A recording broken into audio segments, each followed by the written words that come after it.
तीर्थक्षेत्र चांदोदથી 40 જેટલા માઈ ભક્તો અંબાજી માતાજીને 52 ગજની ધજા અર્પણ કરશે। પગપાળા આ સંઘ રવાના થયો છે અંબાજી જવા માટે। 40 જેટલા માઈ ભક્તો આ પગપાળા સંઘમાં છે અને તેઓએ પગપાળા યાત્રાની શરૂઆત કરી છે तीर्थक्षेत्र ચાંદોદથી। પ્રતિવર્ષ માં અંબાના ધામ અંબાજી ખાતે માતાજીના ચરણોમાં 52 ગજની ધજા અર્પણ કરવાનું આયોજન કરવામાં આવે છે। પગપાળા તમામ જે શ્રદ્ધાળુઓ છે તે આ યાત્રામાં જોડાતા હોય છે।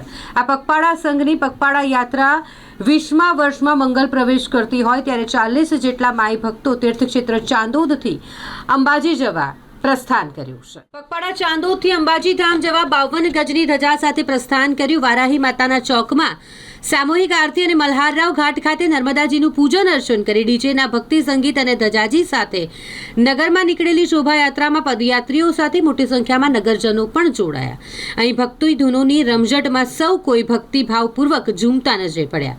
પદયાત્રીઓ ડાકોર ખેડબ્રહ્મા થઈ ગબ્બર ખાતે પહોંચી માતાજીની પ્રદક્ષિણા કર્યા બાદ 10મા દિવસે શક્તિપીઠ અંબાજી પહોંચી મંદિરના ગુંબજે 52 ગજની ધજા ચડાવી ધન્યતા અનુભવશે। ચાણોદથી અંબાજી પદયાત્રા આ 20મા વર્ષમાં મંગલ પ્રવેશ કર્યો છે।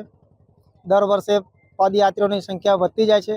સર્વે માય ભક્તોની ઈચ્છાઓ પરિપૂર્ણ થતી હોવાથી ચાણોદથી અંબાજી પદયાત્રા જઈ રહ્યા છે। દર વર્ષ પ્રમાણે ચાલુ વર્ષે પણ ચાણોદથી નીકળી અંબાજી 10 દિવસે આ સંઘ પહોંચશે। 35 થી 40 માણસોનો સંઘ છે। તદુપરાંત અંબાજીની યાત્રા જે નીકળશે અહીંયાથી પહેલાં ડાકોર ધજા ચડાવશે, ત્યારબાદ ખેડબ્રહ્મા, ગબ્બરમાં જગદંબાની પરિક્રમા કરી અને ત્યાં પણ ધજા અર્પણ કરી અને બીજી તારીખે માં જગદંબાના ચરણોમાં ધજા 52 ગજની અર્પણ કરીશું।